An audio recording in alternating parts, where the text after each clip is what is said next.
Welcome to SoTL Psych Sessions, where we bring you the best and the latest in scholarship of teaching and learning from the voices of the researchers themselves. And now, let's join the host of SoTL Psych Sessions, Anna Ropp. Hello, this is Anna. I am here with Andrea Francis from Albion College. Hi, Andrea. Hi, Anna. How are you? Thank you so much for joining me today to talk about your research. Thank you for having me. Absolutely. So I saw your research study about retrieval practice, which caught my eye because I talk to my students a lot about retrieval practice. But the other thing that caught my eye was the concept maps. I'm fascinated by them. Absolutely. So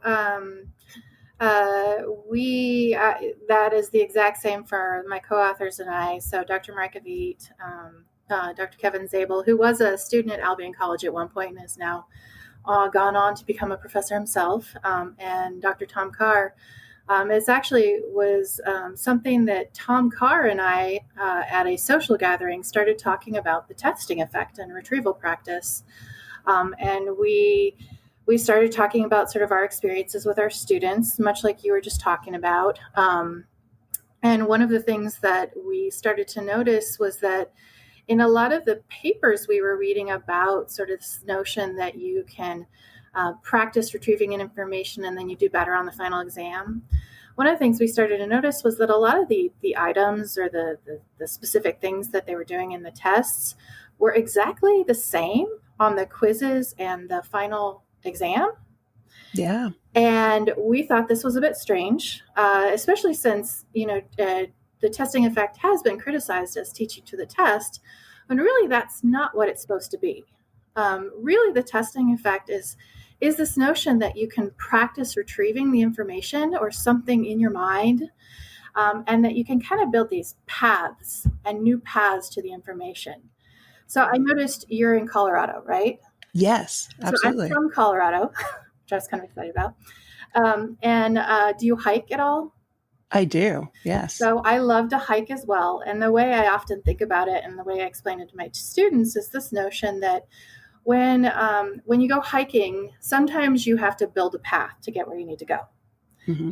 And with this retrieval practice, the notion is that you start building paths to where you need to be, okay? How you figure out this information. And the more you practice going on this path, maybe veering off periodically to find new things, the easier it's going to be to reach your final destination each time. I love that analogy. If you don't mind, I'm probably going to steal it for my students because I talk about it. I talk about it without the analogy, but yeah, that's even better. Yeah, absolutely. And it's the way I think about it, kind of like hiking in your mind. And so we started talking about this. Tom and I started talking about this, and we talked about how, educationally speaking, our goal is not always to get students to do well on exact identical items or even very similar items. Instead, it's to be able to apply what they learn outside the classroom. Yeah, absolutely. I wonder sometimes. Oh, sorry. Yeah. I wonder sometimes if it's the exact same item, how do I know they aren't just memorizing what the answer is? Exactly. And that's a lot of why this literature has been criticized a lot. And that wasn't actually the intention of what they were trying to say. What the retrieval-based learning folks are trying to say is that if you practice this path, then even the stuff that's nearby the path, it'll be easier to reach, right? And so what we did is we decided, you know what, let's do something where we use the exam items and the quiz items that we typically use, and they aren't the same. And we started thinking about, well, if this really is about just practicing retrieval, right? Going in your mind and practicing searching for that information and finding it, then theoretically, any retrieval practice should work. Okay? So anytime you go in there and you retrieve information, not just in a multiple choice quiz. And in fact, Blunt and Karpicki, a couple of the researchers who looked at this, actually did find that if you have students either do retrieval with concept maps or with quizzes, you get that same benefit on the exam.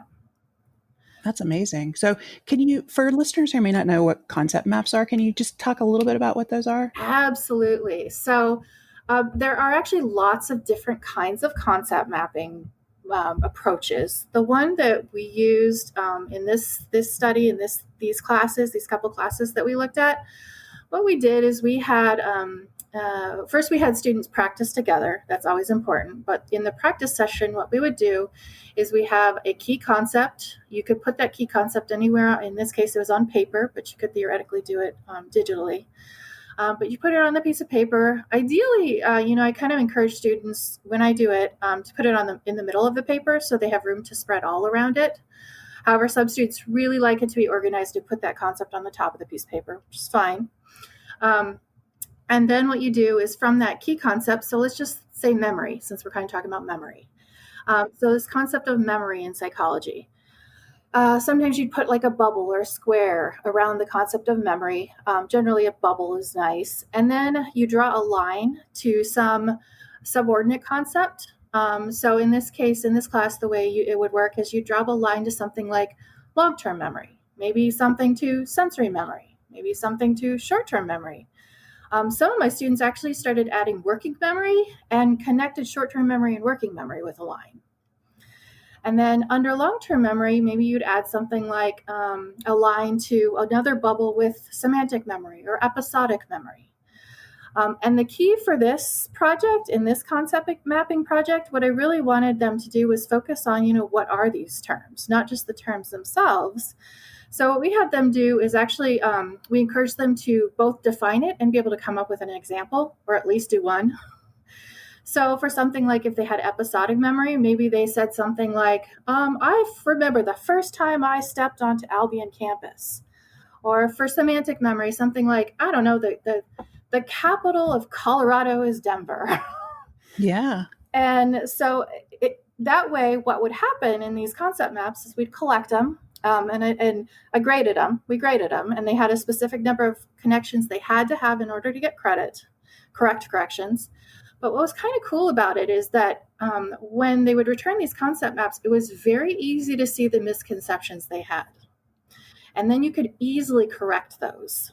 So, for example, a common misconception is about a short-term memory, right? If someone had an example under short-term memory that said, an example of short-term memory is I remember what I ate for breakfast. That's not really short-term memory. Yeah. And I'm sure you've experienced this. Oh, absolutely. If anybody who's taught intro has experienced some of this, I'm sure. Absolutely, right? And so this was something that you could easily see right there in front of you. You could see what did they actually hear when you were teaching versus what did they take from what you were teaching. And so then you could actually use some of those concept maps to sort of go back and at least try to adjust and give some feedback for it. And you can do that with quizzes too, right? You can do that with the quizzing in terms of, if there's a common answer, a commonly incorrect answer, you can. Yeah, and so you can do that with the quizzing too. This was just kind of nice because this was stuff they just made up, right? It wasn't you. It was them generating this stuff. So it had to come from them. I love this. And I think I partially love this because mind maps and concepts maps really work for me. I've started doing them for my to-do lists. And it's really how my brain, I don't want to say how my brain works. I'm talking to a psychologist. I shouldn't say that. But it really works for me. It really resonates. There's something about the visual and even just the process of sorting it that is really helpful for me. And I can imagine would be really helpful for at least some students and being able to connect all of that together. Yeah. Well, and I think, in this particular study, what we found was it was specifically really helpful for those students that didn't have a lot of prior knowledge about psychology. It was helpful for all students, but specifically those students who didn't have as much knowledge. I think part of what helps is for that student to sort of, I like to call it sharing the load. Okay. Have you heard that term, share the load? But you share the load with the paper, right? And so if you have this cognitive load of thinking about all these connections and all these concepts in your head, if you've got a lot of working memory in there, a lot of memory to work with, that's great. And you already have all this automatic, that's great. You can build those connections just in your head. But, maybe for you too, but as for me, as I get older or when I'm not very experienced with something, it really helps for me to see it on paper. And it's Yeah. easier for me to look at those connections, and I can keep going with those connections. And I don't have to hold them all in my head at the same time. And I think that's that may be one of the things that was helping some of our students who may not have as much automatic or prior knowledge as some of the other students. Yeah. Is it also because maybe people already have an idea and then having to correct that might be tough? Potentially. I'm making things up. I have no idea. Well, yeah, I think, some students really had a hard time with this. So, and part of that, I think, is some of my other research that I do with Dr. Marika Viet, who's my lab partner and my friend, we do a lot of creativity research. And I think one of the pieces that is also important about this is that, like you said, you have to come up with something, right? Otherwise, you turn in a blank sheet of paper. Right. With a quiz, you can just go around and circle things. Yeah. Right? And so I think in some cases, I did have a few students that would turn in a blank piece of paper. They were terrified, and that's something that you would have to work on. But for the most part, people would try something, right? They would try something. So even if it was wrong, they'd at least get started trying. And you could work with that. As a teacher, you can work with that. Absolutely. I mean, if they've got something down they've generated, that seems much more impactful on learning than, taking a quiz where they might be guessing. And even, your examples of where they're coming up with their own examples, right? That's also going to help for learning. So I like the idea a lot. Yeah, we did too, and we were happy about it. We were really happy about it. We were actually we were also kind of excited because one of our reviewers that we had noted that, well, this is kind of cool because that means that as a teacher, you don't have to come up with all the multiple choice questions. You can give them the topic and see what they understand about it. Yeah, absolutely. I mean, I think, especially with all the questions about so many people going online and online testing and, how many questions are out there on the internet and people worried about that, it bypasses some of those problems. But so you may not have any ideas about this, but so for all my classes will be online in the fall. Yeah. Yeah. So I love the idea, but do you have any ideas about how to do this online or, what's a way that we could adapt this for different classes? Well, and I've actually been thinking about that since you contacted me. The key, I think what is key to a lot of this, what is key to most of what we found, even with the concept mapping and the quizzing, is the notion that the student has to be willing to take a chance and practice the retrieval without the notes in front of them. Okay. And so there are lots of cool concept mapping programs online, mind mapping programs online. There's plenty of quizzing retrieval-based programs online. The key will be somehow conveying to the students the importance of trying to do it without notes first. And I think that is more of the challenge, especially when we go online. In class, you can have them do it, right? You can see them do it. That's kind of the benefit of having this in-class activity. Outside of class, it's going to be harder. That being said, I do think that if it's possible to show them the benefit of just sort of practicing doing their mental hikes, it might help. That sounds interesting. One thing I tell my students is that I tell them what would be best for their learning, with the caveat of here are the tools I'm going to tell you that are going to work the best.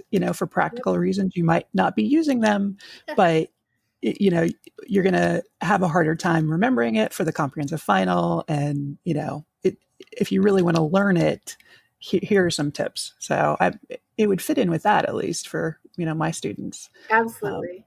And you could potentially do some more applications in their real life in the online environment. with this sort of thing. Like they have to come up with something, something in their long-term memory from yesterday.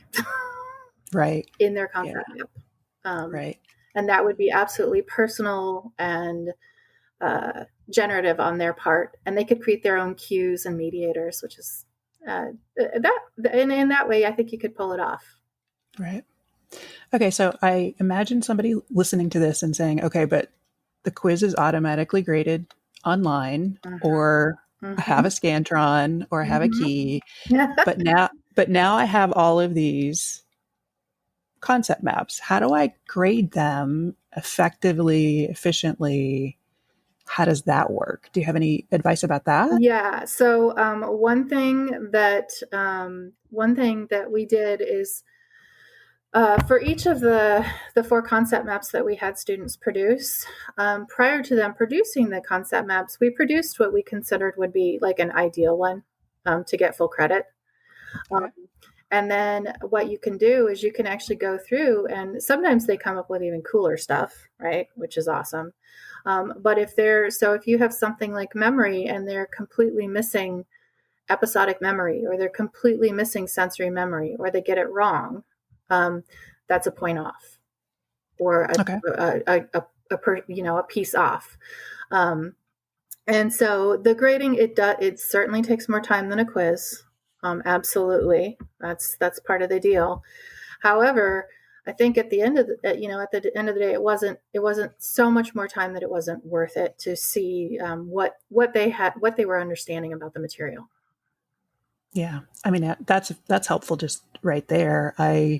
I know from semester to semester, sometimes I realize students have a different idea because I phrased it slightly differently or used a different story, and I don't realize until later. But a concept map would, I'd find that out much earlier. Absolutely. All right. Thank you so much for joining me.